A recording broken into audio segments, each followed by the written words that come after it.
Good morning students. आज हम हमारी नई सोर्ट सिलेक्शन सोर्ट के बारे में बात करेंगे। इससे पहले वाली क्लास में मैंने आपको बबल सोर्ट और इंसर्शन सोर्ट को समझाया था। तो आइए शुरू करते हैं। यह एक इनप्लेस तुलना आधारित सोर्टिंग एल्गोरिथम है।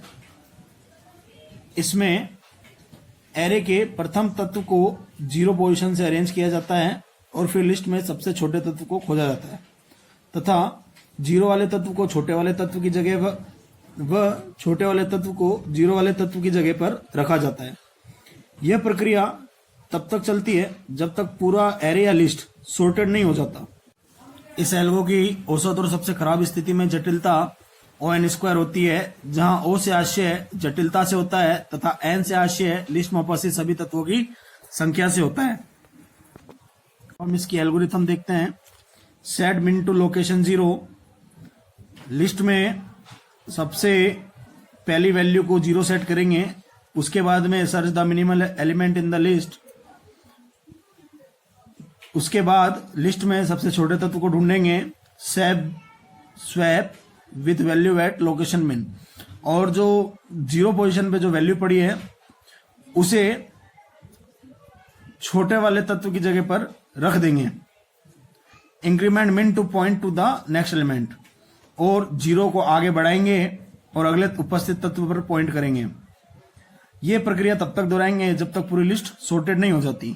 आइए अब इसकी कार्यप्रणाली को समझते हैं। माना हमारे पास निम्न लिस्ट है जिसमें 6 तत्व लिए हैं मैंने, 5, 6, 3, 1, 7, 10। अब क्या करेंगे, सबसे पहले वाली वैल्यू को 0 लोकेशन से जमा देंगे और उसके बाद में लिस्ट में सबसे छोटा तत्व ढूंढेंगे। छोटे तत्व को 0 वाले तत्व की जगह पर रखेंगे और 0 वाले तत्व को छोटे वाले तत्व की जगह रखेंगे। देखिए जैसा कि मैंने क्या करा, 5 को 0 पे अगर जमाया है तो सबसे छोटा तत्व ढूंढा 1 है, तो मैंने 1 को 5 की जगह रखा और 5 को 1 की जगह पे रख दिया। फिर मैंने क्या करा, 0 को आगे बढ़ाया 6 पे, फिर मैंने छोटा तत्व ढूंढा 3 था, मैंने 3 को 6 की जगह पे रखा और 6 को 3 की जगह पे रखा। फिर मैंने वापस से 0 को आगे बढ़ाया, अगले तत्व पे पॉइंट करा। अब वापस से तत्व ढूंढा जाएगा, छोटा 5 है छोटा तत्व, तो 5 को 0 की जगह पे रख दिया और 6 को आगे बढ़ाया। अब देखिए जो लिस्ट है वो पूरी की पूरी क्या है, सॉर्टेड है।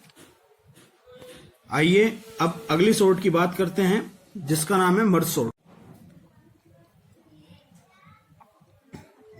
मर्ज सॉर्ट देखिए, यह डिवाइड और कॉन्कर, विभाजित और जीत पर आधारित है। इसमें एक लिस्ट को 2 बराबर भागों में बांटा जाता है, फिर क्रमबद्ध तरीके से जोड़ा जाता है और इसकी औसत स्थिति में जटिलता O(n) log n होने के कारण यह सबसे अच्छी एल्गोरिथम में से एक होती है। आइए अब इसकी एल्गोरिथम देखते हैं। अगर लिस्ट में केवल एक ही तत्व है तो लिस्ट सॉर्टेड है, अर्थात अगर लिस्ट में केवल और केवल एक ही एलिमेंट होगा तो उसको सॉर्ट करने की जरूरत ही नहीं पड़ेगी, तो वो पहले से ही क्या रहेगी, सॉर्टेड रहेगी। अगर ऐसा नहीं है तो लिस्ट को पुनरावृत्तीय तरीके से 2 बराबर बराबर भागों में बांटेंगे, अर्थात लिस्ट को तब तक बांटेंगे जब तक उसको और अधिक विभाजित नहीं किया जा सके। तीसरा स्टेप है, छोटी सॉर्टेड सूचियों को इस प्रकार जोड़ेंगे ताकि बनने वाली लिस्ट सॉर्टेड ही रहे। माना हमारे पास निम्न लिस्ट है, हमारे पास 8 तत्वों की लिस्ट है जिसमें 14, 33, 27, 10, 35, 19, 42, 44 है। अब हम क्या करेंगे, इस लिस्ट को 2 बराबर बराबर भागों में बांटेंगे। तो देखिए मैंने बांटा है, एक तरफ 4 तत्व ले लिए, दूसरी तरफ भी मैंने 4 तत्व ले लिए। फिर मैंने वापस से बांटा इन लिस्टों को, क्योंकि मैंने आपको फर्स्ट टाइम में बताया था लिस्ट को तब तक बांटना है जब तक उसको छोटे से छोटे भाग में विभाजित नहीं किया जा सके। फिर मैंने 2 भागों में बांटा, 14 और 33, फिर मैंने इसको बांट दिया 27 और 10।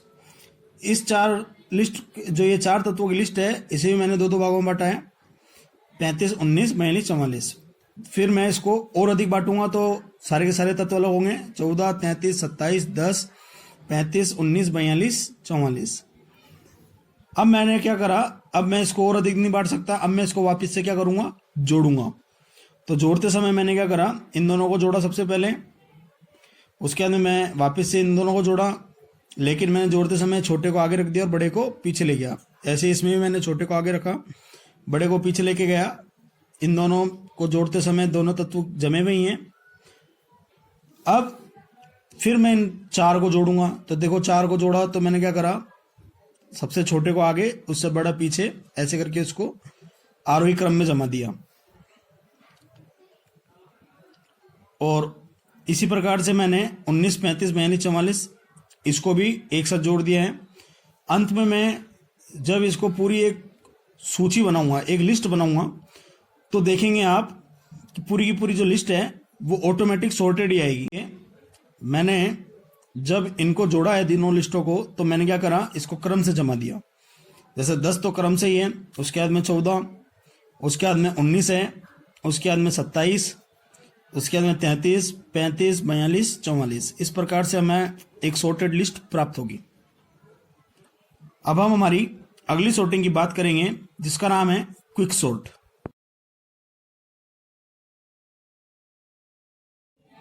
देखिए, क्विक सॉर्ट को त्वरित सॉर्ट कहते हैं और ये सबसे अच्छी एल्गोरिथम होती है सॉर्टिंग की।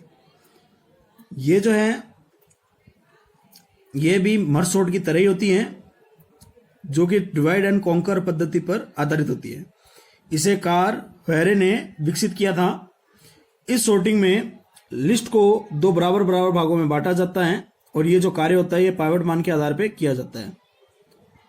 इसकी औसत स्थिति में कॉम्प्लेक्सिटी O(n) log n होती है, वो खराब स्थिति में कॉम्प्लेक्सिटी O(n) स्क्वायर होती है।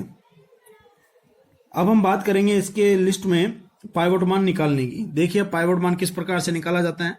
हमारे पास निम्न लिस्ट है, हमारे पास एक लिस्ट है जिसमें 13, 14, 15, 7, 3, 2, 1। मैंने इसके सबसे निम्नतम जगह को लोअर बनाया है, L लिया है और इसको दिया है H।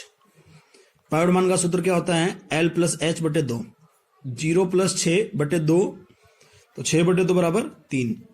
ये जो 3 इंडेक्स वैल्यू है, इस पे जो 7 है, ये हमारा क्या बन गया है, पाइवट। ये देखिए मैंने इसको 7 को पाइवट बना दिया है।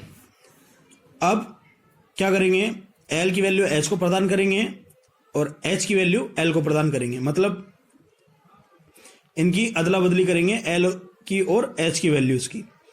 और जैसी वैल्यू बदलेगी ये L और H आगे बढ़ता जाएगा और ये कहाँ पे आएगा, P पे। जैसे L और H एक ही जगह P पे आ जाता है, वैसे क्या करेंगे, हम क्विक सॉर्ट में विभाजन करेंगे। तो देखिए मैंने L की वैल्यू H को दी है और H की वैल्यू L को दी है। तो यहाँ पे देखिए एक जो H में था वो L पे आ गया, जो L में 13 था वो H पे चला गया। अब H को भी बढ़ा दिया और L को भी बढ़ा दिया। इसी प्रकार से जो 14 था वो H की जगह पे चला गया और जो 2 है वो L की जगह पे आ गया। फिर मैंने L को वापस से आगे बढ़ाया और H को आगे बढ़ाया। फिर मैंने L की वैल्यू वापस से H को दी और H की वैल्यू L को दी है। अब दोनों के दोनों अंत में क्या हो गए, L और H जो है वो P पे आ गए। विभाजन करेंगे। देखिए हमारे पास में लिस्ट आई थी 1, 2, 3, 7, 15, 14, 13। ध्यान रखिए जो पाइवट मान जिस भी इंडेक्स वैल्यू से निकला है, मतलब ये पाइवट मान 3 इंडेक्स वैल्यू से निकला है, तो इस सॉर्टिंग में विभाजन होने के बाद में जो सॉर्टेड लिस्ट बनेगी, तो ये जो पाइवट मान है ये अपनी जगह पर ही रहेगा, चाहे वो लिस्ट पूरी सॉर्टेड हो या ना हो। लिस्ट के बाकी सारे तत्व सॉर्टेड रहेंगे, अगर ये तत्व बड़ा भी होता है तब भी अपनी जगह पे ही रहेगा। अब देखिए मैंने विभाजन करा है, 1, 2, 3 को अलग बांट दिया, 15, 14, 13 को अलग बांट दिया। फिर मैंने इनको सबको अलग अलग कर दिया, 1, 2, 3, 15, 14, 13। फिर मैंने इनको जोड़ा है 1, 2, 3 और इनको जोड़ते समय मैंने 13, 14, 15 क्रम में रख दिया। और लास्ट में मैंने क्या करा, 1, 2, 3, मैंने पाइवट मान 7 था मेरा और मैंने इसको 3 इंडेक्स वैल्यू से उठाया था, तो मैंने इसको वापस से इंडेक्स वैल्यू 3 पे रखा है और बाकी आगे 13, 14, 15। इस प्रकार से जो है त्वरित सॉर्टिंग में विभाजन होगा। अब हम हमारे नए टॉपिक की तरफ बढ़ेंगे जिसका नाम है स्टैक और क्यू। हमारे साथ बने रहने के लिए धन्यवाद। वीडियो पसंद आया हो तो लाइक और सब्सक्राइब करें और शेयर करें।